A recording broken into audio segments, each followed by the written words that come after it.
നമസ്കാരം, മണി മാജിക്കിലേക്ക് സ്വാഗതം.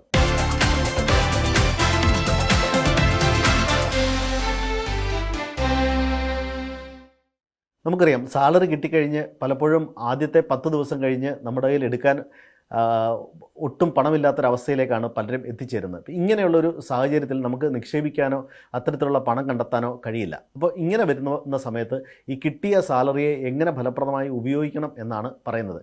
നിങ്ങൾ പലപ്പോഴും കേട്ടിട്ടുണ്ടാകും 50-20 റൂൾ, അല്ലെങ്കിൽ അത്തരത്തിലുള്ള പല മാത്തമാറ്റിക്കൽ കാൽക്കുലേഷനുകളും നിങ്ങൾ കണ്ടിട്ടുണ്ടാകും. പലപ്പോഴും നമുക്ക് പൂർണ്ണമായി ഇത്തരത്തിൽ നിക്ഷേപിക്കാൻ കഴിഞ്ഞില്ലെങ്കിൽ പോലും ഇതിനു വേണ്ടിയിട്ടൊന്ന് ശ്രമിച്ച് ഒരു 20% എമൗണ്ടെങ്കിലും ഇൻവെസ്റ്റ് ചെയ്യാൻ ശ്രമിക്കുന്നത് വളരെ നന്നായിരിക്കും.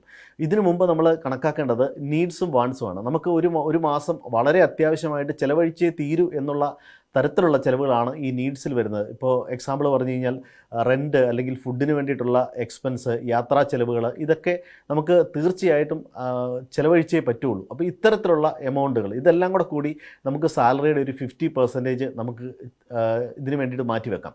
ഇനി മറ്റൊരു 30% ഉണ്ട്, നമുക്ക് അത്രയ്ക്ക് അത്യാവശ്യമല്ലാത്ത ചിലവുകൾ, അതായത് വേണമെങ്കിൽ ചിലവഴിച്ചാൽ മതി എന്ന തരത്തിലുള്ള ചിലവുകളാണ് ഈ 30%. എൻ്റർടൈൻമെൻറ്റ് ഉൾപ്പെടെയുള്ളവ ഇതിനകത്താണ് വരുന്നത്. ബാക്കിയുള്ള 20% ആണ് നമ്മൾ നിക്ഷേപത്തിന് വേണ്ടി മാറ്റിവെക്കുന്നത്. ഈ 20%-ൽ ഒരു 10% നമ്മൾ റിട്ടയർമെൻറ്റ് ആവശ്യങ്ങൾക്ക് വേണ്ടി മാറ്റിവെച്ചാൽ വളരെയധികം നന്നായിരിക്കും.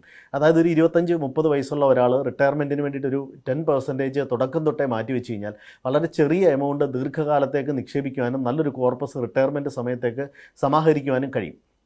ഇനി 50% ഉള്ള ചിലവുകൾ തുടക്കത്തിൽ ഞാൻ പറഞ്ഞു, നമുക്ക് മസ്റ്റായിട്ട് ചിലവഴിക്കേണ്ട തുകകളാണ്.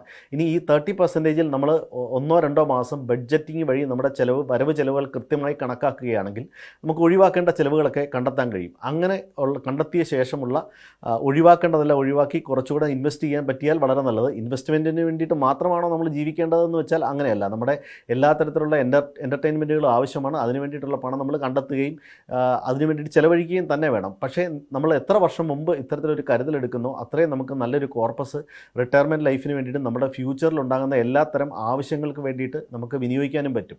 ഇനി 50-30-20 എന്നുള്ള ആ ഒരു റൂള് നിങ്ങൾക്ക് പാലിക്കാൻ പറ്റിയില്ലെങ്കിൽ 60-20-20 എന്നുള്ളൊരു റൂളേലും പാലിച്ച് നിക്ഷേപിക്കാൻ പറ്റുമെന്ന് നമ്മൾ നോക്കുക. ഇത്തരത്തിൽ ഒരു ബഡ്ജറ്റിംഗ് വഴി നമ്മുടെ എല്ലാ ചിലവുകളും വരവുകളും നമ്മൾ 1-2 മാസം കൃത്യമായി ട്രാക്ക് ചെയ്യുക.